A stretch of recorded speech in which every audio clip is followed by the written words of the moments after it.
Жақсы, записьті қостым. Кеш жарық, құрметті ұстаздар. Такс, қазір мен бастай берейін, иә? Жақсы. Мгм. Солай қосып қояйын, чтоб көріну үшін. Жақсы. Кеш жарық, құрметті ұстаздар, біздің воркшопымызға қош келдіңіздер. Воркшоптың аты мұғалімге білім арқылы қосымша табыс табу жүйесі.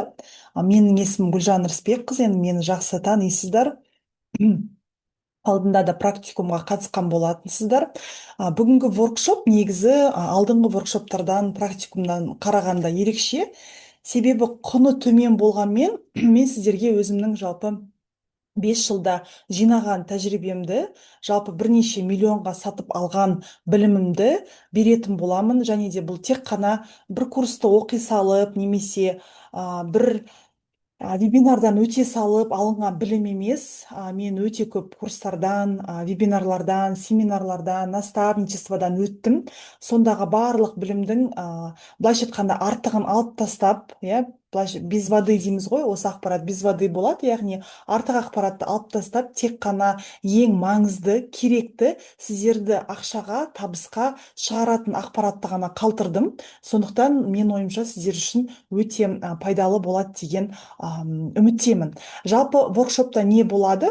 Бірінші тұлғалық распаковка, екінші ойлау жүйесімен жұмыс, негативті ойлар, қорқынышпен және күдікпен жұмыс болады. Сонымен қатар профильдеріңізге талдау жасаймыз сіздердің блогтарыңызға. Сонымен қатар конкуренттерді талдау туралы айтамын.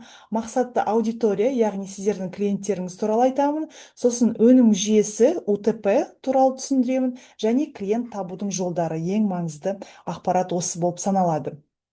Жақсы. Енді жалпы тұлғалық распаковкаға келетін болсақ, жалпы сіздер осы воркшопқа жайдан жай келген жоқсыздар, иә?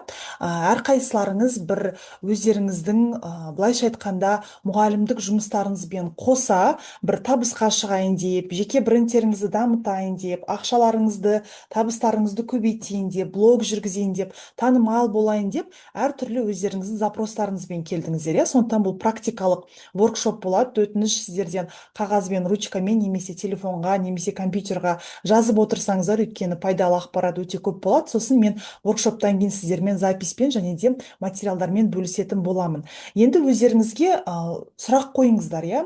Сіз кімсіз, кімге қалай, қанша уақытта көмектесе аласыз, және қандай пайда әкелесіз. Және әр слайдта менде фишкалар болады. Фишка дегеніміз, яғни бұл мен алған білімімді сіздерге былай қысқаша түрде ең пайдалы фишкасын, самый сок дейміз ғой, орысша айтқанда, пайдалы фишкасын беретін болам.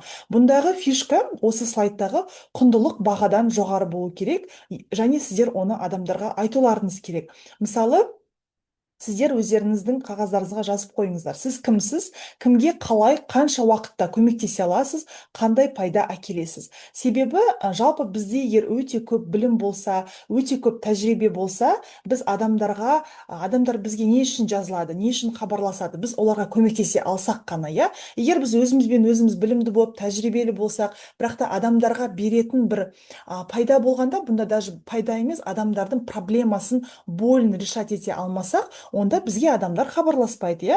Сондықтан бізге міндетті түрде адамдардың болін, проблемасын решать етуіміз керек, иә? Яғни бұнда мысал, мен Айжан Болатқызы 10 жылдық тәжірибесі бар география пәнінің мұғалімімін. 11 сынып оқушыларын 6 айда ұбт-ға дайындаймын. Менің оқушыларым ұбт-дан жоғары балл алып, грантқа түсе алады. Көрдіңіз ба? Яғни бұл жерде мен қазір бір нені қарап қояйын, ешкім зал ожиданиеда күтіп отырған жоқ па? Жақсы.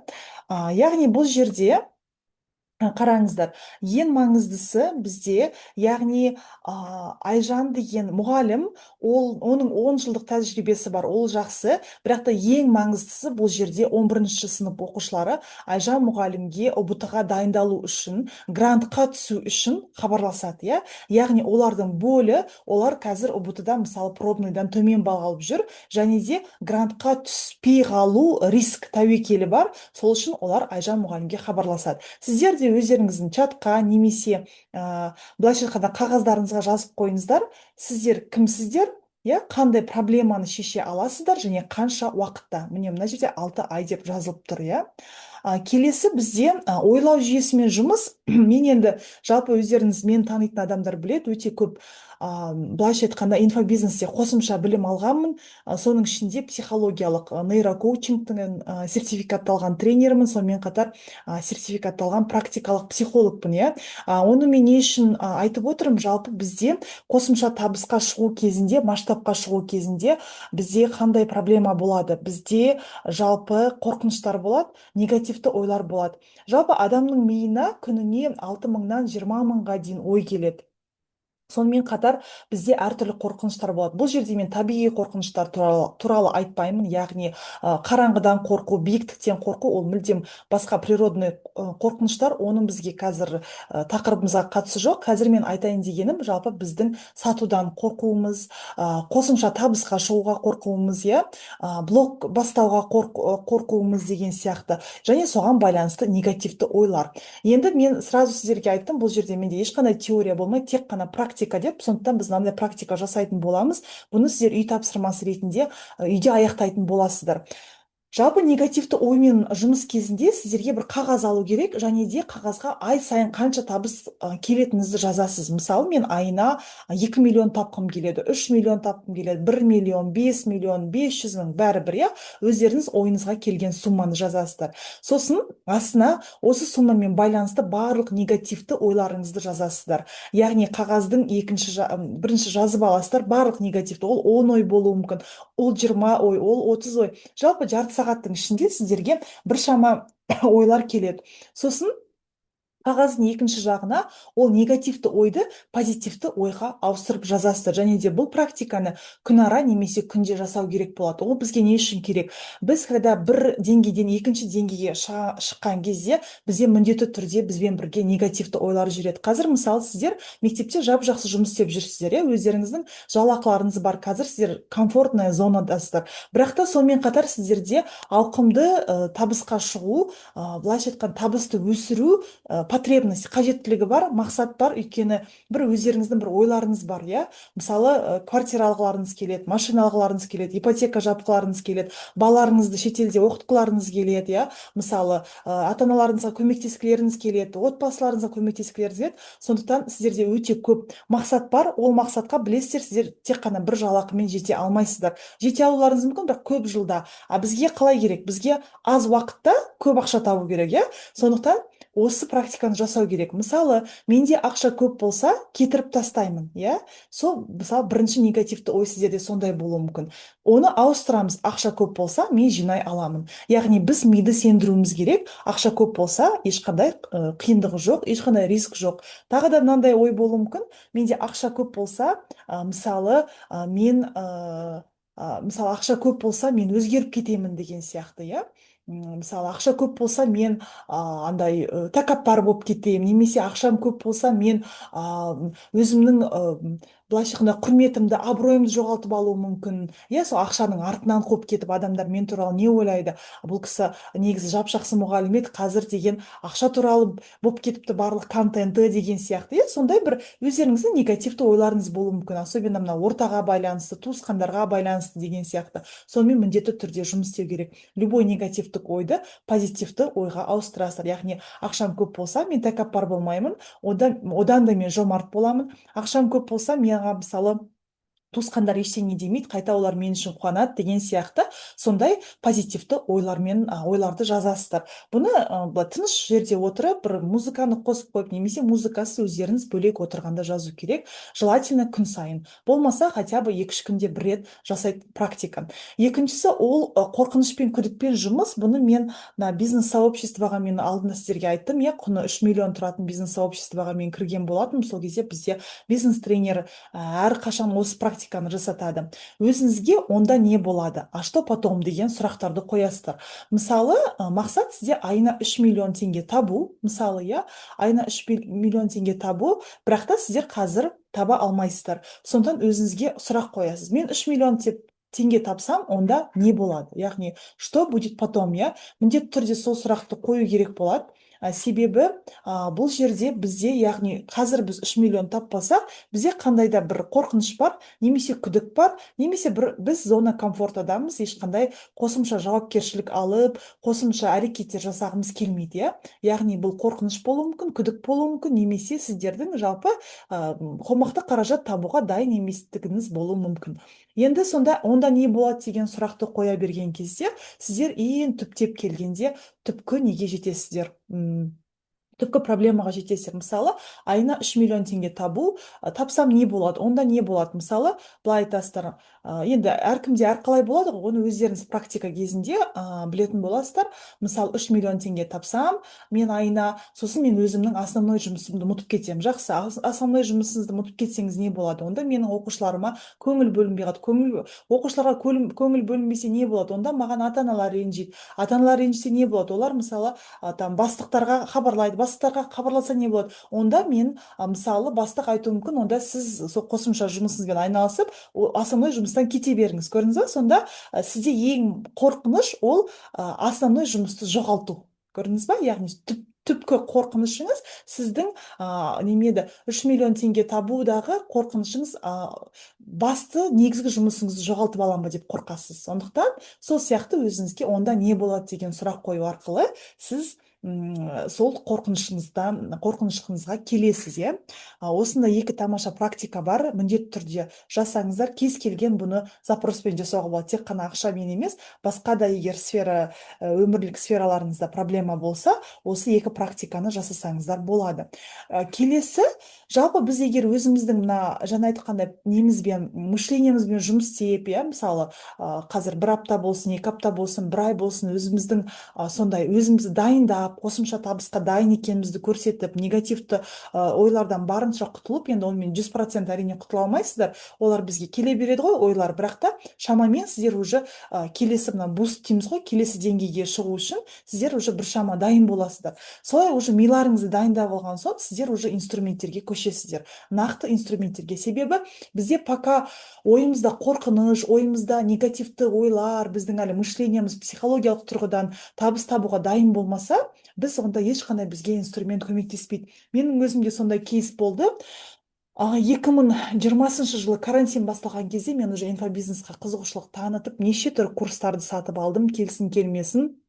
Былайша айтқанда курстар, наставничестволар, онда бәрі онлайн болды ғой. Әртүрлі сонда психологиялық, топтық, сосын коучингтік, нейрокоучингтік, мынандай продюсерлік, иә, наставничество деген сияқты әртүрлі курстарды сатып алдым, бірақ та почему-то менде сол карантин уақытында доход болмады инфобизнесте. Мен өйткені қанша инструментті, аватарды да ауыстырдым, иә, мысалы описаниямды жөндедім, рилс та түсірдім, неде салдым, посттарды салдым, бірақ почему-то продажа болмады. Сол кезде мен тоже осылай бірнеше психологиялық, былайша айтқанда, консультацияларға бардым, коучингтік консультацияларға барғанда, менің ішімдегі, оказывается, қорқыныштармен мышлениемнің әлі ондай доходқа дайын болмауы мені тежеген екен. Сондықтан мен не үшін бұны сіздерге айтып жатырмын? Қазір мен сіздерге қаншама инструмент берсем де, иә, осылай әрекет істе десем де, егер сіздердің миларыңыз психологиялық тұрғыда сіздер дайын болмасаңыздар, онда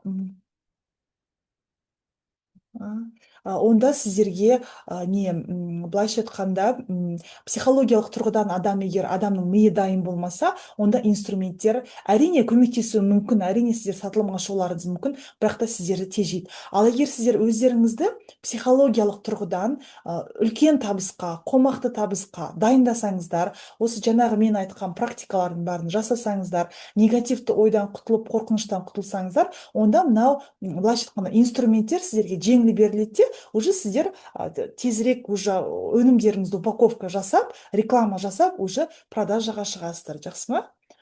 Мақсат мырза қосылған сияқты, иә, екі профильдан жіберіпсіз. Екеуін де қосып қояйық. Аха, жақсы. Жақсы. Енді қараңыздар. Енді сіздер өздеріңізді дайындап алған соң, енді уже біз былайша айтқанда жеке брендімізге сай өзіміздің аккаунттарымызды реттей бастаймыз. Мына мысалы пример ретінде Instagram аккаунт. Осындай сіздерде YouTube аккаунт болады, Facebook аккаунт болады, TikTok аккаунт болады. Барлық аккаунттарыңызды ашыңыз да, былай өзіңіз қараңыз. Ең бірінші мән беретін нәрсе ол бізде аккаунттың аты. Менде осыған дейін мысалы Гүлжан тренер деп тұрды, сосын мен ойладым, в принципе Гүлжан деген былайша айтқанда тұлғалар Қазақстанда өте көп. Оны мысалы біреу тренер, біреу коуч, біреу тағы басқа бір мамандықта. Маған өзімнің жеке брендім үшін міндетті түрде фамилиямды көрсету керек деп мен өзімді Гүлжан Рысбекқызы деп переименовать еттім. Келесі аватар. Аватар сіздерде қандай болу керек? Міндетті түрде аватар өте сондай бір позитивті болу керек, немесе ол студияда түсірілген фотография өте жарқын, ашық, түріңіз жақсы көріну керек, немесе осылай мен сияқты тоже профессионально түсірген, бірақ далада түсірілген фотография, иә, түріңіз көріну керек, былай жартылай, былай, немесе слишком алыстан, немесе слишком мынандай селфи жақын, оны аватарға қоймаймыз. Өйткені бұл бізде профессиональный аккаунт болған соң, сіздерде фотографияларың соған сай болу керек. Атауыңыз сіздің, жалпы мен ментор личного бренда дедім, өйткені адамдар поисковикқа ментор деп жазған кезде сразу мен шығамын. Ментор личного бренда сіз мысалы, егер мұғалім болсаңыз, например, мұғалім, немесе ағылшын мұғалімі, химия мұғалімі деп өзіңізді көрсетіп қойсаңыз болады, немесе ұстаз деп. Әрі қарай біз қараймыз, мына жерде профессиональный аккаунт болу керек. Неге? Личный аккаунт болса, сіздерде проблема, мына жерде профессиональная панель шықпайды сіздерде, иә, өйткені ол личный аккаунт. Сізге мысалы немесе автор цифрового контента деп өзгертесіз, немесе услуги образования деп қоясыздар. Обязательно профессиональная панель болу керек. Мына жерде описаниеда сіздерде не болу керек? Описаниеда қысқа да нұсқа, жаңағы айтып кеттім ғой, кімсіз, иә, кімге қалай көмектесесіз. Мысалы, мен жаздым доктор PhD деп жазған себебім, қазір өте көп андай нелер көбейіп кетті. Инфосығандар деп айтады ғой, сондықтан адамдар түсінсін деп, что мен тек қана былай бір курсты оқып алып, бір нәрсе сатып жүрген адам емеспін. Менде мысалы твердые знания, фундаментальный знания бар. Сонымен қатар мен мына жеке бұрында жазып қоятын, мен 100-ден астам курстан өттім деп, а потом мен түсіндім, что адамдарға в принципе сенің қанша курс өткенің керек емес, сен оларға қалай көмектесесің, сол керек. Мына жерде актуальныйда менде курстар бар, егер былай жазсаңыздар көре аласыздар, бірақ та актуальныйны профильдеріңізді ашып қалған адам сізде кімсіз, кімге қалай көмектесесіз. Сізге 2 айда жеке брендіңізді дамытып, сатылымыңызды арттыруға көмектесемін, иә. Орысшасына жазып қойдым, себебі менде кейбір клиенттер орысша. Мына жерде менде бұған дейін WhatsApp ссылка тұрды, сосын мен сайтыма ссылка тұрды, Телеграмма, YouTubeға ссылкалар көбейіп кетті. Қазір пока мен временно WhatsAppты қойдым. Сіздерге мысалы WhatsApp сонымен қатар YouTubeты қойсаңыздар болады. Мен жақында YouTubeты қосам, не добавитті басасыздар да, WhatsApp ссылкамен YouTubeты қосасыз. Бұнда WhatsApp ссылканы қоюға байланысты өздеріңіз интернеттен терсеңіздер, қалай как вставить ссылку десеңіздер, жалпы мына жерде шығады. WhatsApp ссылка сіздерге не үшін керек? Ол сіздерге сенімді арттырады. Өйткені мен мысалы кейде көрем, кейбір профильдерға кірген кезде WhatsApp-тарын қоймайды. Мен ойлаймын, бұл алаяқтар ма, кімдер? Неге WhatsApp ссылкасы жоқ? Жазады мысалы, закажите у меня платье, или, например, маникюр дейді. Сол маникюрға жазылушы мына олардың директісіне жазу керек, ыңғайсыз. WhatsApp ссылка негізінде сатылымды 90%-ке көбейтетін ссылка болып табылады, иә. Әрі қарай сіздерде актуальныйды реттеп қоясыздар. Актуальныйда сіздерде міндетті түрде сіздер қандай услуга көрсетесіздер, сол туралы болу керек, прайстарыңызбен, егер мүмкіндік болса, иә. Сонымен қатар сіздердің жеке өздеріңізге байланысты ақпарат болу керек. Мысалы, сіздер кімсіздер, жолдарыңыз қандай білім алдыңыздар. Мына жақта мысалы сіздердің жеке өмірлеріңіз деп қосылуы мүмкін, отбасыларыңыз немесе саяхаттарыңыз. Актуальныйда жалпы сол сіз туралы қысқаша ақпарат, яғни сіздің жалпы жеке өміріңіз, семьяңыз, қандай өнімдер ұсынасыз, жалпы сіз туралы ғой, былайша айтқанда, иә, не сатасыз, сізден адамдар не алады деген сияқты.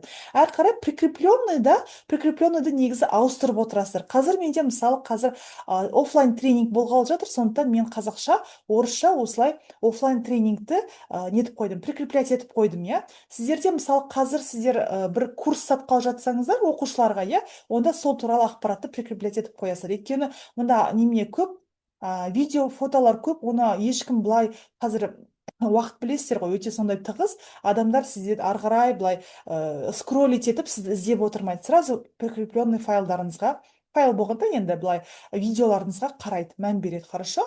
Сонымен қатар видео, рилс, карусель, пост, стористарды реттеп қою керек. Желательно стористі күн сайын салып отыру керек. Мен мысалы неге мән берем, былай кірген кезде адамдардың несіне, профильдеріне мен мысалы қандай адамдардан сатып алмаймын. WhatsApp ссылкасы жоқ адамдардан ештеңке алмаймын. Мына пост видеолары 2024 жылғы декабрь. Мысалы алдында біз ну условно суши заказ берейік дедік, бір қарадық да, суши Астана деп. Сол кезде 2025 жылғы июльдан бастап пост салмаған. Мен ойладым, наверное, бұлар жабылып қалған шығар. Или мысалы бір оқу орталығын іздедім мен, иә, сонда жазылып тұр 2023-тің ноябрынан бастап түкте салмаған ғой адамдар. Сол сияқты ондай болмау керек. Егер сіз уже жақын арада сатылымға шығып уже бір нәрсені сатсаңыздар, күнделікті, ол болмаса хотя бы аптасына бір рет міндетті түрде бірдеңке салып тұруларыңыз керек. Егер уақыттарыңыз болмай жатса, тым уақытыңыз болмай жатса, даже иімен бір нені создавать етіп, мұғалімнің фотосын создавать етіп, мысалы оқушыларға шағын пост қана жазсаңыздар да болады. Мысалы құрметті оқушылар, қазір сіздерде каникул басталды. Каникул как раз келесі оқу жылына дайындалатын нағыз тиімді уақыт деп 3-4 немен бір буквально бір жарты сағат уақыттарыңызды бөліп пост жазып тастасаңыздар да болады, иә. Желательно, конечно, видеолар. Видеолар все равно посттардан қарағанда просмотр да көп жинайды, и адамдарға қызығырақ. Сосын мына стористарыңыз міндетті түрде күніне бір сторис болу керек. Хотя бы 2 күнде бір сторис. Өйткені көбінесе стористары жоқ адамдар тоже көп қызықтырмайды. Яғни, как бы активно блог не ведут, в принципе, одан ештеңке алмай ақ қоюға да болатын шығар деген сияқты. Сторисқа хотя бы жай даже анандай қайырлы таң, күндеріңіз сәтті өтсін дегенде болса да бола береді. Өйткені сізде сторисіңіз болмаса, тағы да қандай проблема сізде мысалы сіздің оқушыңыз или сіздің клиентіңіз сіз сияқты 10 шақты мұғалімге жазылып алған. Ол мысалы қалған 9 мұғалім күнделікті сторис салады, сіз салмайсыз. Сондықтан оның қайта-қайта мына интересныйында, мына шығып тұрған, қазір мен сіздерге былай көрсетсем, мысалы мына жерде интересныйында, мысалы сіз шықпайсыз да, например, жоғары жағында басқа мұғалімдер шыға береді, и все, сіз потом ұмытылып кетесіз. Сондықтан сіз клиенттеріңіздің несіне, поле зрения дейміз ғой, былай көзінің алдында болу үшін постоянно статус стористарды салып тұру керек болады. Жақсы ма? Сосын келесі бізде конкуренттерді талдау. Енді мен бұны негізі конкуренттерді талдауды өзім былайша айтқанда 1 миллиондық наставничество сатып алғам 2023 жылы. Сол кезде маған сол наставнигім көрсеткен болатын, инфобизнесмен адам өзі жалпы. Сонда конкуренттерге былай талдау айтқан. Мысалы сізге мына жерге мен 5 конкурентті қойып қойдым, бірақ та сізге 10 адамды қойсаңыз да болады. Жалпы өзіңізге Excel файл ашасыз, конкуренттің аты жөні. Мына жерде конкуренттерді қалай іздейміз? Өзіңіз сияқты адамдарды былай іздейсіз. Мына профильмен поисковикті басасыз да, мына жерге жазасыз да, например, жазасыз. Егер сіз математика пәні мұғалім болсаңыз, математика мұғалімі дейсіз. Ең бірінші шыққан профильдер, алгоритм қалай Инстаграм? Алгоритм Инстаграм ең көп подписчигі бар. Сосын ең активный, рилстары залетать ететін, посттары залетать ететін, клиенттерімен көп қарым-қатынасқа түсетін, яғни комментарий, ответы, андай смайлики, сондайлармен реакциялармен қарым-қатынасқа түсетін профильдар ең бірінші шығары. Сонда сізде бірінші шыққан 5 мұғалім, яғни олар сіздердің басты конкуренттеріңіз. Жақсы ма? Яғни мына жерде конкуренттің аты жөнін жазасыз. Например, Айгүл Омарова. Нишасы математика пәнінің мұғалімі, математикаға дайындау, яғни мысалы условно даже нишқа дайындау курстарын сатады. Өнімдері, яғни онлайн сабақтар, офлайн сабақтар, сонымен қатар тағы да немен сатуы мүмкін, жеке консультациялар. Бағалары, мысалы айына топтық 30 мың теңге, жеке 50 мың теңге. Видео пост стористары қандай қазір тренд болып жатыр, соның барлығын жазасыз. Мысалы қазір Айгүл мұғалім, например, оқушылармен тренд түсірді, немесе оқушылардан отзыв алды, немесе жалпы нишқа дайындалудың мысалы 5 қадамы сияқты стористер салып жатыр деген сияқты. Айгүл мұғалімнің мықты тұстарын жазасыз, әлсіз тұстарын. Сол сияқты басқа конкуренттерге де анализ жасайсыз. Сонда сізге беретін менің фишкам, конкуренттерді бақылаңыз, не салып жатыр, не сатып жатыр, қалай жұмыс істеп жатыр, қандай трендтер қазір бар. Ол өте маңызды, өйткені онсыз сіздер жалпы блогта даму қиын болады, өйткені сіздердің оқушыларыңыз, сіздердің клиенттеріңіз конкуренттерге кетіп қалу қаупі бар. Біз, в принципе, насмотренность дейді, оны орысша айтқанда, біз өте сондай бақылаушы болу керекпіз. Біз басқалардан қарағанда біздің контентіміз қызығырақ болу керек. Біздің жалпы беретін УТП, қазір мен сіздерге айтамын, уникальное торговое предложение басқа мұғалімдерден, басқа эксперттерден қарағанда мықтырақ болу керек. Баға бойынша негізі мен басқа воркшоп өткіземін, өйткені сатылым деген кішкене онда нюанстар өте көп. Сатылым бойынша ол басқа кішкене контент. Жалпы бағасы бойынша да бағаларды қалай қою керек, иә. Сосын мысалы айтады ғой, сізде қымбат екен или неге сізде арзан деген сұрақтарға қалай жауап береміз, потом дожимды қалай жасаймыз, иә. Егер мысалы адамдар алмай жатса қалай жасаймыз, оны мен келесі воркшопта айтамын. Мысалы менде тоже бүгін дәл осы ненің алдында бірнеше мұғалім воркшопты сатып алады ғой. Өйткені алдында олар мән бермей жүрді, потом 1-2 сағат қалған кезде айтады ғой, не деп, воркшопты алайық деп едік деп. Сол сияқты, себебі мен оған дейін дажимдар жасағам. Сол туралы мен тоже сіздерге болашақта айтатын боламын, иә. Жақсы, енді қараңыздар, келесі бізде мақсатты аудитория. Бізде ең үлкен проблема, біз өзімізді мақсатты аудиториямызды білмей жатамыз да, контентімізді былай распылять етеміз. Мен сол 2020-да бастаған кезде мен өзімнің мақсатты аудиториямды түсінбедім. Мен и психологияны оқып алдым, и нейрокоучингті оқып алдым, өзім мұғалімдерге тренер болдым, өзім ағылшын тілі мұғалімі болдым, өзім 4-5 саланы алып, еще плюс тағы бір нәрселер саттым, қосымша тауарлар, иә. 5-6 нәрсені айландырып жүрдім ғой. Сонда получается ешқандай сферада менде сатылым болмады, өйткені расфокусировка қатты болды. Сосын мен бірнеше сол наставничество алып, өзім курстардан өткен соң түсіндім, что фокус узкий болу керек. Желательно бастапқы кезде фокус узкий болу керек. Уже сіздер бір фокусты аяқтап, оны шыңына жеткізіп алған соң, уже келесі, екінші, үшінші, былайша айтқанда өнімдеріңізді сата аласыз. Бірақ бір өнімнен бастаған дұрыс болады. Өйткені фокус, расфокусировка болмау керек, иә. Мақсатты аудитория сіздің қысқа мерзімді және ұзақ мерзімді потенциалды клиенттеріңіз. Қысқа мерзімді клиент дегеніміз, ол сізге тек қана бір ретте бір рет тауар алатын адамдар. Мысалы, ұбт-ға дайындалу үшін, например, сізден тек қана 11-ші класстың оқушысы, например, Айбек деген бала, сіздің қысқа мерзімді клиентіңіз болады.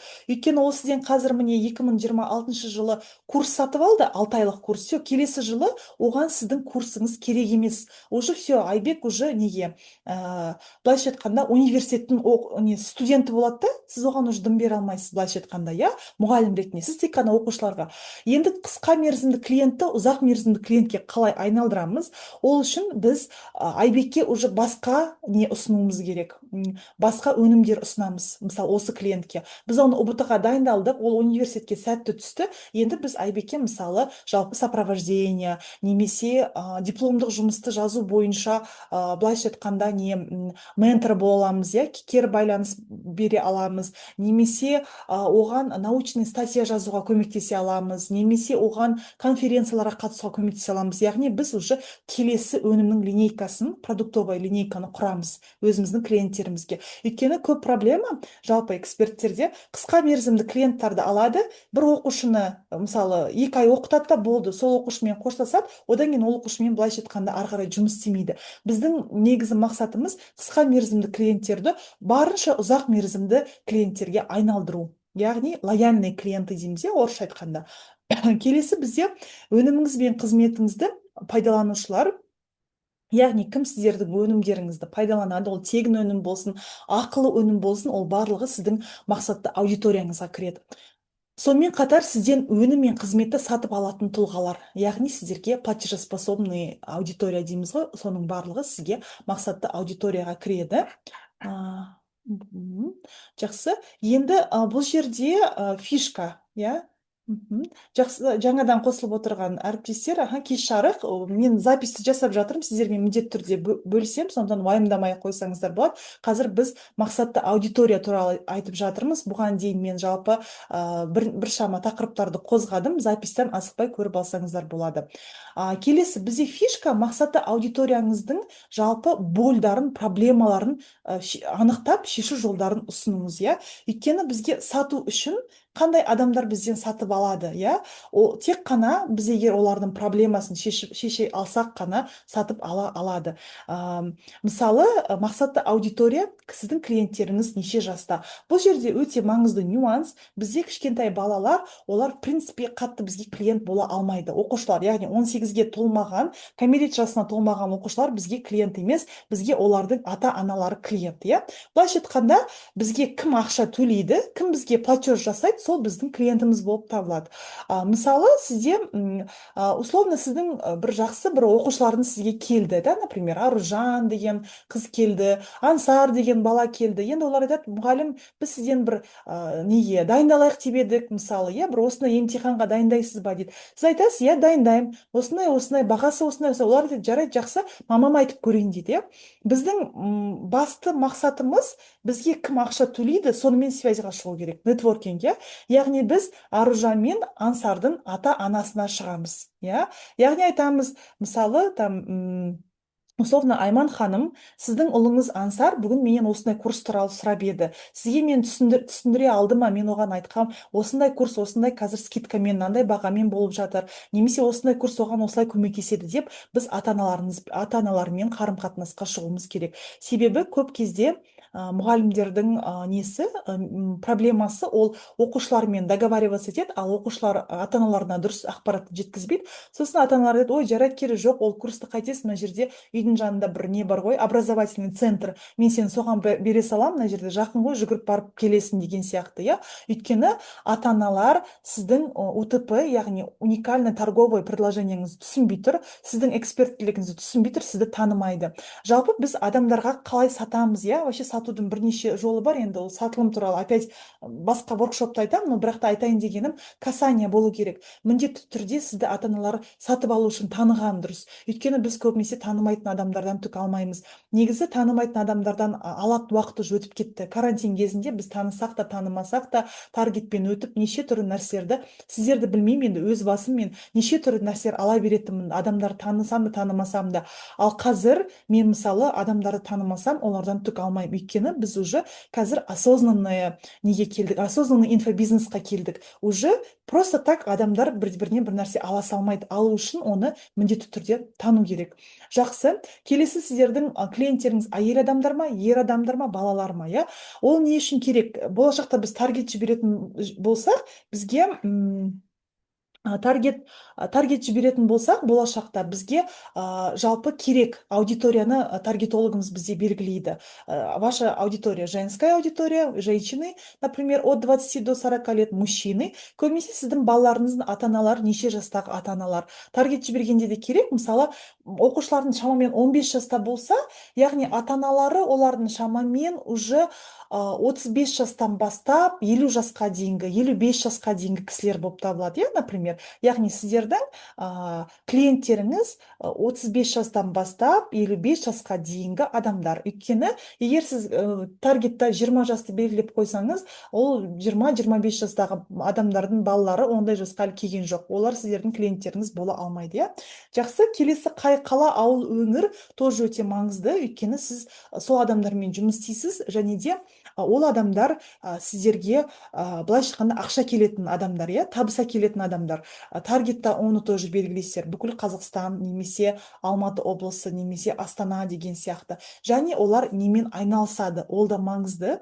Себебі анда таргет жіберген кезде нені қоямыз тоже біз, профессия дейді ғой, немен айналысады олар, соны міндетті түрде білулеріңіз керек. Осы практиканы қазір немесе үйден жасап алсаңыздар болады, жалпы мақсатты аудиторияларыңызды анықтау үшін. Жақсы.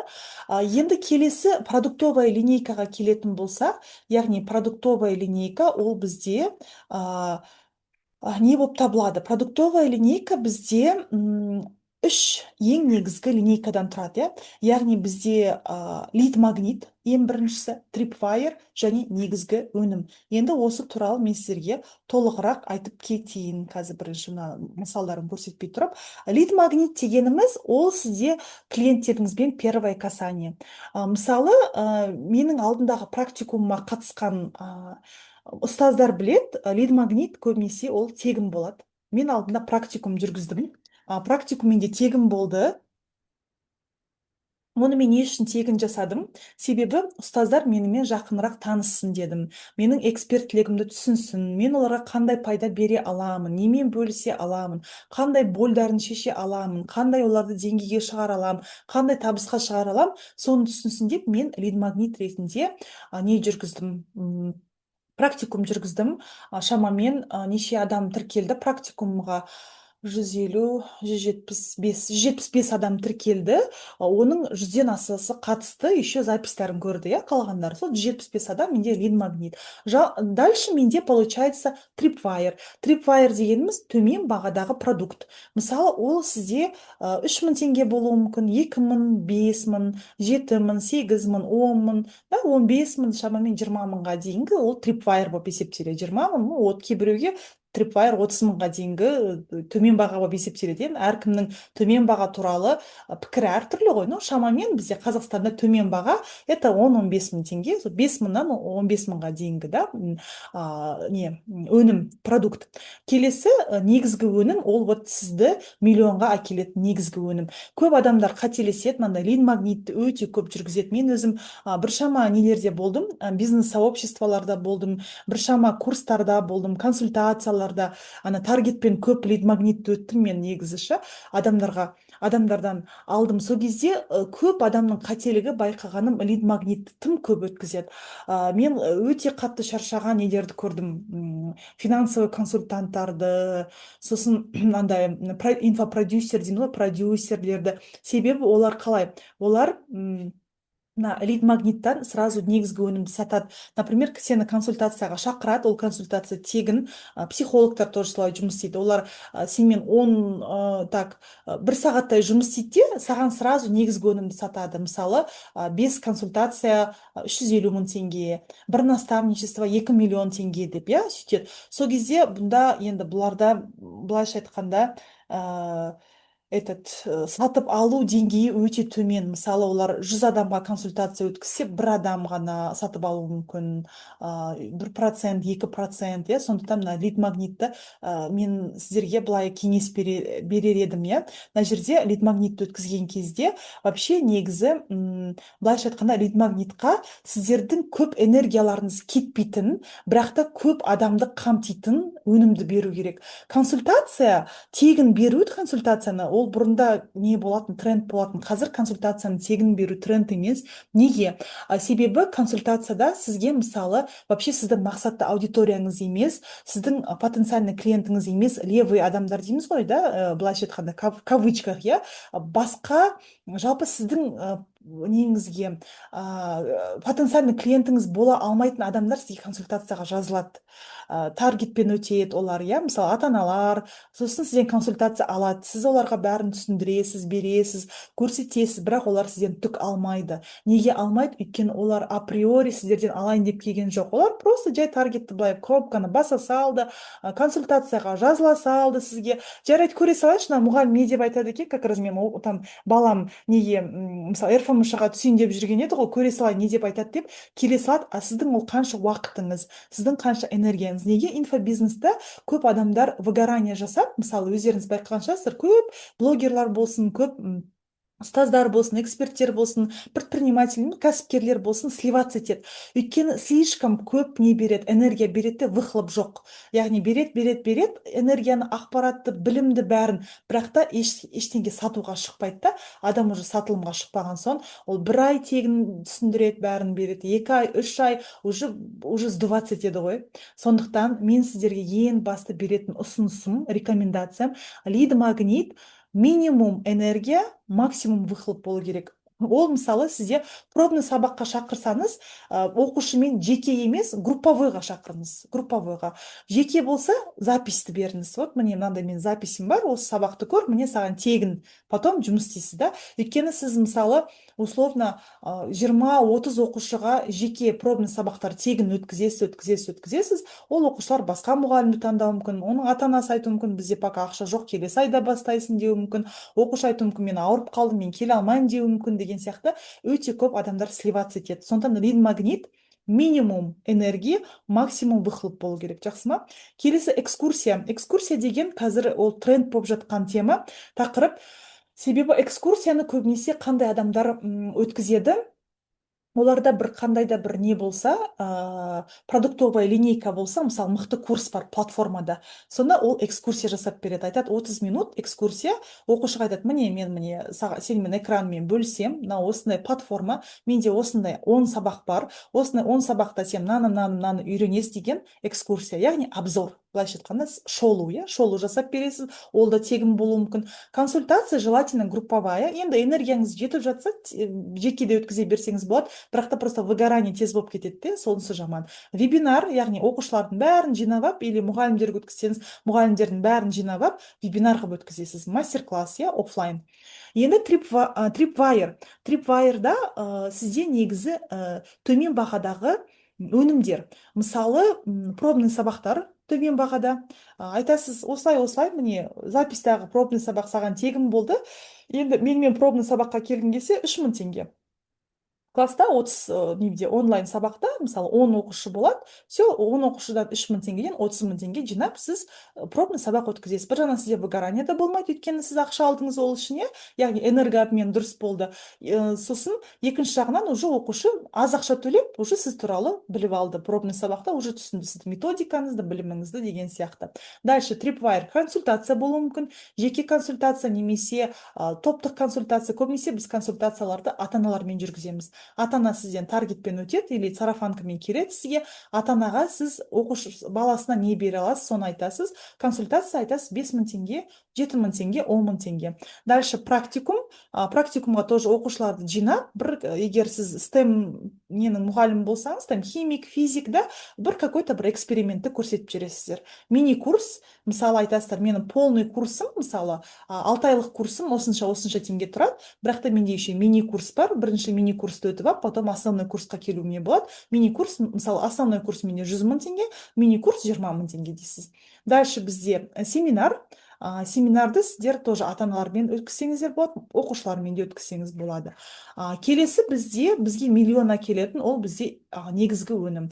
Ол сізде уже записанный онлайн курс болуы мүмкін сопровождением, офлайн курс болуы мүмкін, гибридный курс болуы мүмкін, менторство болуы мүмкін, жеке және топтық менторство немесе курстар болуы мүмкін. Сізге бірнеше тариф жасау керек қой. Онлайн курс жеке, онлайн курс топтық. Мысалы, условно 5 баладан 10 балаға дейін. Офлайн курс жеке, топтық, гибридный, жеке, топтық, менторство то же самое, да? Өйткені біз, оны неге біз екі вариант жасауымыз керек? Біз всегда клиенттерге не беру керек, біз альтернатива. Өйткені оған, мысалы, ол бала айтуы мүмкін, мен жеке оқығым келеді, бірақ маған жеке қымбат. Сіз айтасыз, онда жақсы, онда топпен кел. Топ арзан, еще бір жақсы, сен басқа оқушылармен уже қарым-қатынасқа түсіп, мысалы бүйтесің деп, да, үйренесің деп. Ал кейбір балалар айтуы мүмкін, мен топта не хочу, мен жеке хочу. Вот мне жеке болса, менде саған жеке курс бар. То же самое. Біреу айтады, мен онлайн, өйткені мен алыс тұрам, или мен қараңғыда кешке шықпаймын деген сияқты. Біреу айтады, маған офлайн керек, бір неде кездессек деп, например, бір коворкингта, сондайда офлайн. Біреу айтуы мүмкін гибридный. Гибридный дегеніміз жарты сабақтардың записта, немесе онлайн, жарты сабақтарыңыз или сопровождение офлайн болуы мүмкін. Жақсы ма? Енді чатқа жазып қойсаңыздар, осы түсінікті ма? Продуктовая линейка. Лид магнит дегеніміз не? Tripwire дегеніміз не? Және де былайша айтқанда негізгі өнім дегеніміз не? Соны жазып қойсаңыздар, чатқа түсінікті болса.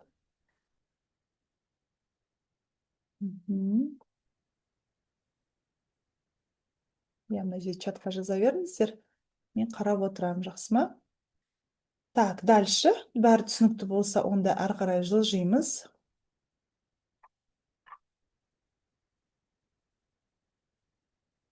Так, дальше бізде келесі практика. Енді мына жерде сіздерге практика берем. Өзіңіз қазір мүмкін сіздер уже бір какой-то өнім жасап қойдыңыздар, курс. Мүмкін енді міне жаз уақыты келе жатыр, жазда мүмкін жасайсыздар да. Лид магнитқа сіздер не беруші едіңіздер? Трипвайерға не бересіздер және негізгі өнімге не ұсынасыздар, иә? Соны жаза кетсеңіздер и шамамен баға. Бағаны біз қалай қоямыз? Баға туралы, наверное, отдельно воркшоп мен сосын өткіземін, сатылым және баға қою. Бірақ та ең бастысы баға среднерыночныйды қоямыз, иә. Яғни қазір жалпы сабақтар қалай болып жатыр, оны біз анализ конкурентов жасаған кезде көреміз, кім қаншадан сатып жатыр курсты, соның орташа бағасын қоямыз, жақсы ма? Ол ең маңызды, ең былайша айтқанда негізгі негізгі фишка. Бірақ та тағы да мен қосымша сіздерге болашақта фишкалар беретін боламын. Яғни қазір жазып кетсеңіздер, лид магнит сіздерде не болады, трипвайер не болады, негізгі өнім не болады, иә. Бұл жерде ең бастысы біздің мақсат негізгі өнімді сату. Негізгі өнімді сату оңай емес. Негізгі өнімге адамдарды жетелеуіміз керек. Лид магниттан бастаймыз, трипвайермен, сосын негізгі өнімге әкелеміз, иә. Сондықтан сіздерде мына лид магнит өте сондай жақсы сапалы болу керек, трипвайер сапалы болу керек, негізгі өнім. Сосын мына техникалық жағынан да, сосын мына оқушылардан да не болмау керек, качество. Сіздің жазылған видеоларыңыз біршама сапалы болу керек қой. Сапасыз болса, олар айтуы мүмкін, ой, мына несі, что-то пробный сабақтың записі дұрыс естілмейді екен, дұрыс көрінбейді екен, мен, наверное, онлайн курсты алмаймын деп. Мына жерде слив болмау керек. Яғни лид магниттан трипвайерға, трипвайердан негізгі өнімге өткен кезде нелер, клиенттар сливаться етіп кетеді мына нелерде. Былайша айтқанда жолда. Соны сливаться етпеу үшін сабақтар сапалы болу керек, практикалық болу керек. Теория аз, практика көп, сосын прямо оқушылардың проблемасын шешетіндей болу керек, да? Және сабақтар қысқа болу керек. Себебі қазір ұзақ сабақтарды ешкім көрмейді. Сол шамамен 10-15 минутқа, максимум 20 минутқа әзірлейміз сабақтарды.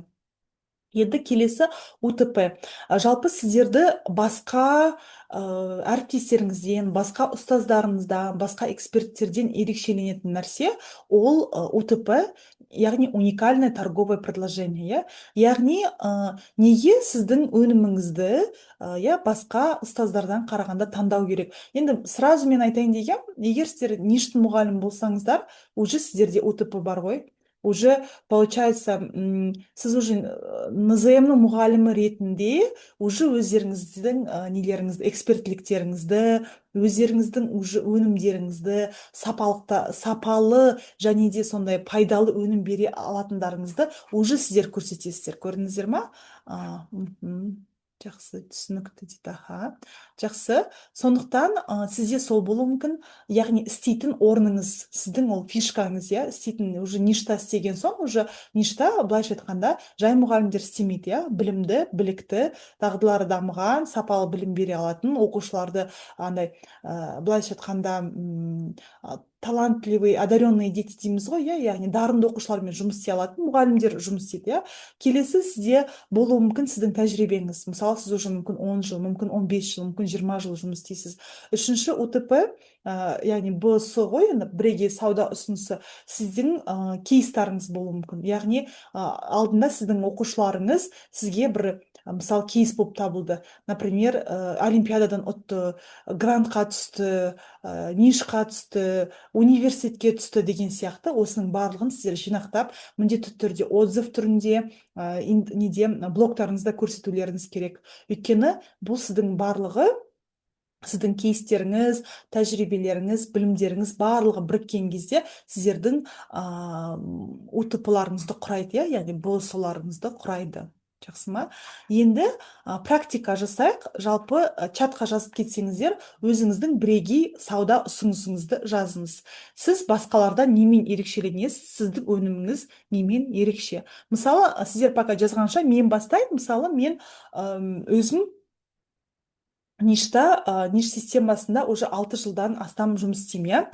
Яғни менің УТП-м, жалпы мен осы уақытқа дейін 3 мыңнан астам ниш мұғалімдерін, иә, ой, 2 мыңнан астам ниш, енді плюс еще госмектепте жалпы 3 мыңнан астам ұстазды оқытқан тренермін. Мысалы, менің нем, фокусым осы ұстаздар ғой, ұстаздарды дамыту, методикасын дамыту, олардың кәсіби біліктілігін дамыту, олардың жалпы несін, жан жақтылығын дамыту, зерттеуін дамыту. Қазір маған зерттеу де ұнап жатыр. Қазір мына жаңа тақырыптар келіп жатыр ғой, искусственный интеллект, жасанды интеллект деген сияқты. Яғни мұғалімдерді дамыту, ол менің УТП-м. Мысалы, басқа инстаграмда ондай тренерді сіздер таппайсыздар. Именно сол ништі мұғалімдерін оқытқан, немесе именно мынандай региональный, біз мектепті мұғалімдерін оқытқанбыз, иә, сондай мұғалімдермен жұмыс істеген. Сонымен қатар менің УТП, мен жалпы инфобизнеста уже мысалы 5 жылда қанша өзіме инвестиция құйдым, қанша көп практика алдым, например, ол тоже менің УТП-м болып саналады. Сол сияқты сіздерде де өздеріңіздің УТП-ларыңыз бар. Мықты тәжірибе, мықты білім, біліктілік деген сияқты, иә. Соны чатқа жазсаңыздар, жалпы сіздердің УТП-ларыңыз неде? Немесе қазір сұрақ қойған кезде де айтсаңыздар болады. Жалпы попозже бізде сұрақ жауап несі болады ғой, бөлімі. Сол кезде де айтсаңыздар болады, жалпы УТП-ларыңызды өздеріңіздің. Яғни бұл сіздерге ең үлкен табыс әкелетін, былайша айтқанда, предложение, ұсыныс, иә. Енді дальше клиент табудың жолдары, жалпы тегін жолдар бар бізде, және ақылы жолдар бар. Енді тегін жолдар вообще негізі жақсы. Тегін жолдар: WhatsApp рассылка жасау, Telegram рассылка, да, Instagram, YouTube, Facebook, стористар салу, Teams, почта, сарафандық радио, вебинар, барлығы жақсы, иә. Жәрмеңкелерге қатысу, көрмелерге, конференцияларға, іс-шараларға, иә, танысу, адамдармен визиткаларды тарату, телефондық қоңыраулар, кездесулер, барлығы работающая схема. Бірақ егер біз андай миллион тапқымыз келсе, бізге әрине ақылы жолға шығу керек. Ақылы жолдың ең бізге табысты көп әкелетін ол таргетированная реклама. Таргеттік жарнама бізге жалпы миллион табуға көмектеседі. Мына жерде әрине сіздер сарафанкамен, WhatsApp рассылкамен өздеріңіздің оқушыларыңызға бере аласыздар сабақ. Олар сіздердің клиенттеріңіз бола алады, бірақтан, максимум шамамен олар сізге айына 500 мың теңге әкеледі ғой. Бізге андай не керек, иә, масштабқа шығу керек. Бізге клиентураны расширять ету керек, иә. Қазақстанда мысалы қанша мың оқушы бар, иә, қанша мың атана бар. Яғни, былайша айтқанда, андай неткен, сіздерде мысалы өте көп возможность, мүмкіндік бар, бірақ та мысалы сіздерді өте аз адам таниды. Мен алдында практикумда айттым ғой, иә, охват, сіздердің репутацияларыңыз охваттарыңыз. Репутация бар, охват төмен. Бірақ та охват төмен дегеніміз, сіздерді өздеріңіздің біршама количество дейміз ғой, біршама оқушы ғана сізді таниды, біршама атана таниды. Бізге миллиондарға шығу үшін бізге расширять ету керек, яғни мынандай масштабқа шығу керек. Жалпы масштабқа шығудың да оның өзінің алгоритмі бар, оның жолдары бар, оны сразу шыға салмаймыз, иә, оның бірінен соң бірінен болатын мынандай қадамдары бар. Енді менің жеке консультацияма, разборыма келсеңіздер, топтық разборларға келсеңіздер, сол туралы мен сіздерге айтып беретін боламын. Менің менторствомда да ол бар, жалпы курсымда да бар. Сондықтан ақылы жолды біз негізі таңдаймыз. Екеуін бірге алып жүреміз, бірақ та бізде фокустер оны ақылы жолда болады. Өйткені ақылы жол бізге жалпы миллион әкелетін жол. Бізде енді мақсат тек қана 500 мың табу емес қой, иә. Бізде мақсат одан да көп ақша табу, иә. Сондықтан біз таргетке шығуымыз керек. Енді қараңыз, мына жерде таргетқа шығудың көп адамдардың ошибкасы, былайша айтқанда қателігі эксперттердің, олар таргетқа шыққан кезде қалай істейді? Олар өздерінің жеке қаражатынан таргетқа ақшаны салып жібереді де, сосын минусқа шығады. Өйткені таргетқа жіберетін сіздердің мына предложенияларыңыз, макеттарыңыз, оның барлығы специально арнайы адам жалдап жасауларыңыз керек, немесе өздеріңіз үйреніп алуларыңыз керек, немесе оны арнайы маркетологтар, SMM менеджерлар, арнайы сату мамандары сіздерге жасап беру керек, немесе өздеріңіз жақсылап жасауларыңыз керек. Өйткені таргеттік жарнаманы жіберген кезде көп адамдар 100 мыңдап, миллиондап ақша жоғалтады, және де выхлоп болмайды, сатылымға шықпайды. Өте көп просмотр болады, бірақ та именно сатып алған кезде адамдар былайша айтқанда сатып алмайды, немесе сатып алу өте төмен деңгейде болады. Оның да өзінің алгоритмі бар, оның өзінің жолдары бар. Жалпы именно сіздер мұғалім ретінде өз тауарларыңызды, өнімдеріңізді қалай сата аласыздар, сол туралы мен тоже өзімнің менторствомда тереңірек айтатын боламын. Өйткені ол мынандай бір сағатта айтатын нәрсе емес, ол кәдімгідей былайша айтқанда жол ғой, и әр мұғалімнің жолы әртүрлі болады. Өйткені смотря оның экспертлігі қандай, ол не сатады, оның мақсатты аудиториясы қандай, оның продуктовая линейкасы қандай, соған оның клиенттері қандай потенциально, ол кім клиенттері, кіммен жұмыс істейді, соған байланысты уже таргеттік жарнама кетеді ғой, ол тоже целый алгоритм. Сонымен қатар подкасттардың бірақ та бір жаманы, ол особо не жоқ, подкасттарда особо былайша айтқанда выхлоп жоқ. Мен өзім былтыр күзде 300 мың теңге төлеп бір подкастқа қатыстым, бірақ та одан маған сатылым келген жоқ. Сол сияқты подкасттардан өте байқау керек. Негізі одан қарағанда мен таргеттік жарнаманы таңдаушы едім, иә. Блогерлермен серіктестік қазір тоже мұғалімдерге в принципе қатты пайдалы болады деп айтпаймын, только если блогерлардың аудиториясы ата-аналар мен оқушылар болмаса. Басқа блогерлар бізге уже келмейді серіктес болуға, иә. Ақылы іс-шаралар, яғни ақылы түрлі конференциялар, түрлі бір сондай конкурстар, сол жерде сіздер оқушылармен танысып, ата-аналармен таныса аласыздар, иә. Яғни алдында Noble Fest деген не болды, конференция болды, мен бардым, бірақ та маған одан особо выхлоп болған жоқ, өйткені онда нетворкинг төмен деңгейде болды. Әр адам өз бетімен жүрді ғой, әр мұғалім. В общем, нетворкинг дұрыс ұйымдастырылмаған. Сондықтан жалпы ақылы жолды да өте байқап таңдау керек, иә. Сату менеджерлері попозже уже сізде шамамен 1 миллион доходқа шығып алған соң, ары қарай уже сіз өзіңіз сатпайсыз, сату менеджерлерін аласыз. Ол туралы тоже мен түсіндіріп беремін, қалай сату менеджерлерін таңдаймыз, қалай аламыз деген сияқты. Сосын сату командасы, яғни сіз тек қана контентпен айналысасыз, сіздің жалпы өнімдеріңізді, қызметтеріңізді сату командасы жасап береді, бірақ та әлі емес, ол болашақта сіз массалапқа шыққан кезде. Қазір біз бәрін пока өзіміз жасаймыз, өйткені қазір сату менеджерлары, сату командалары тоже өте көп ақша сұрайды, иә, ақша сұрайды. Енді жалпы сіздерде, енді мен сіздерде жалпы өзімнің табысқа шығаратын УТП-мді ұсынайын, сосын сіздер маған сұрақтарыңызды қойсаңыздар болады, иә. Жалпы менде өздеріңіз білетіндей бірнеше УТП бар, яғни бірнеше мен сіздерге жұмыстың түрін ұсынамын. Бұл жұмыстың түрлері, в принципе, көбі менде бағасы приемлемый, иә.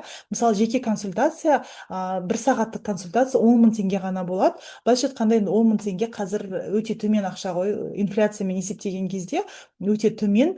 Бірақ та сол консультацияның өзінде сіздер жалпы өздеріңіздің жеке жолдарыңызды анықтап аласыздар. Қалай А нүктесінен Б нүктесіне жетуге болады, иә. Сонымен қатар жеке разбор, бұл тереңдетілген версия, ол 40 мың теңге тұрады, ол 2-2,5 сағатқа созылады. Онда мен кәдімгідей сіздерге мынандай майндмаппен сіздің жалпы даму жолыңыздың бірнеше траекториясын жасап берем. Сосын сіз сол бір траекториямен жүресіз, иә. Ол сізге тоже өте жақсы.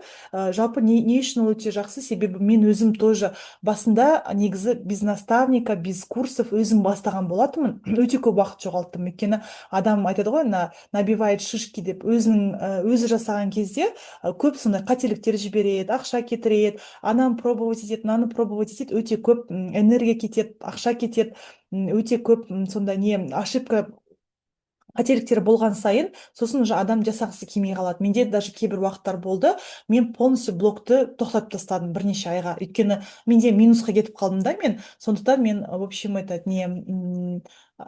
блогты тоқтатып тастадым. Сондай моменттарда болды да менде. Аха, жаңадан қосылып жатқан әріптестеріміз, сіздер үшін мен не жасап қойдым, запись жасап қойдым, уайымдамасаңыздар болады, контентті сіздер жоғалтқан жоқсыздар. Сосын мына жерде жалпы менде сол жеке разбор тереңдетілген, мен өзім де сондай разборларды әлі де сатып аламын. Әлі де мен алдында тоже бір кісіден сатып алдым 50 000-ға жеке разбор, өйткені мен айттым, менде мысалы бірнеше қызығушылық бар, бірақ та маған ең ұнайтыны осы мұғалімдермен жұмыс жасау дедім, и біз осындай, маған ол не жасап берді, именно мұғалімдермен жұмыс істеу алгоритмін. Мен оған 50 000 теңге төледім, мысалы сол разбор үшін. А так мен өзім жазсам, мүмкін мен ұзағырақ жүрер едім. Онда мен уже даже мына воркшопты бүгін емес, мен ойлап жүрген мұғалімдер каникулға шығып алсын, отпускқа шығып алсын, сол кезде бірақ бастаймын деп. А уже наставнигім болған кезде ол уже сенімен жылдам жұмыс істейді. Сол сияқты сіздер менен уже разбор, консультация алғанда сіздер ұзақ жүрмейсіздер, уже сразу бастап кетесіздер қазірден бастап, да. Дальше бізде топтық разбор бар. Енді топтық разбордың бағасы, міне бүгінгі воркшоп сияқты, ол былайша айтқанда бір кофе мен круассанның бағасы ғой, всего лишь 5 000 теңге ғана тұрады. Ол шамамен бір жарым сағатқа созылады. Онда біз жалпы бір плюсы, сіздер бір-бірлеріңізді тыңдап, бір-бірлеріңізден көре аласыздар. Примерно біздің проблемаларымыз бәріміздікі бірдей ғой. Табысқа шығу, сатылымға шығу, клиентті көбейту, клиентті табу деген сияқты сіздер бір-бірлеріңізден де көп нәрсені үйрене аласыздар. Және де бұл бағасы бұның 5-ақ мың теңге тұрады. Ол бір жарым сағат. Топтық разбор мен әр апта сайын өткіземін, өйткені маған уже келесі аптаға адамдар жазылып қойды. Просто маған жазсаңыздар, сол шамамен әр демалыс сайын өтетін разбор. Курс менде 5 сабақтан тұратын 30 000 теңгелік. Ол жалпы жаңағы айтып кеткен нәрселердің барлығын тереңірек, именно алгоритммен қалай табысқа шығамыз, сол сияқты видео сабақтар болады. Ол 30 000 теңге тұрады. Және де менторлық алдында 450 000 теңге болды. Қазір скидкамен 300 000 теңге, яғни 1 миллионның орнына 300 000 теңге. Ол бір жарым ай полностью, пока сіз табысқа шыққанша, бір жарым ай мен сізбен жеке жұмыс істейтін боламын. Ну, топтық менторство тоже болады. Ол енді шамамен бір бағасы 100 000, 120 000-ның арасында.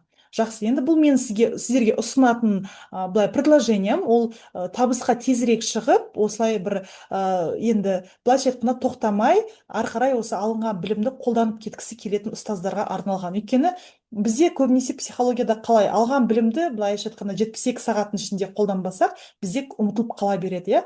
А егер сіздер мысалы менімен бірге жұмыс істейтін болсаңыздар, біз уже бірге ары қарай сіздермен серіктес болып, осылай сіздерді табысқа шығарғанша мен сіздермен бірге боламын. Жақсы, сұрақтарыңыз бар ма? Егер сұрақтарыңыз болса, енді видеоларыңызды қосып, былайша айтқанда сөйлей берсеңіздер болады. Егер нетсеңіздер, өйткені мында бізде кейбір мұғалімдер запись сұраған болатын. Мен, наверное, записьті өшіріп, өйткені сіздердің разборларыңыз, наверное, ол мұғалімдерге особо керек емес, и сіздерге де, наверное, запись кішкене ыңғайсыз болар. Егер записьті өшіріп қой десеңіздер, өшіріп қояйық. Сосын өзіміз асықпай сіздердің жалпы запростарыңыз бойынша мен сіздерге былайша айтқанда тегін бонус ретінде разбор жасап берейін. Жаңа айттым ғой, разбордың өзі бізде отдельно ол 5 000 тұрады, воркшоп отдельно 5 000. Сіздерге бірақ воркшопқа қатысқандарыңыз үшін разбор тегін. Сондықтан мен записьті өшіріп сіздермен разбор жасап тастаймын, чтобы сіздер ыңғайсызданбай, ұялмай, спокойно сөйлей беретіндей. Жақсы ма?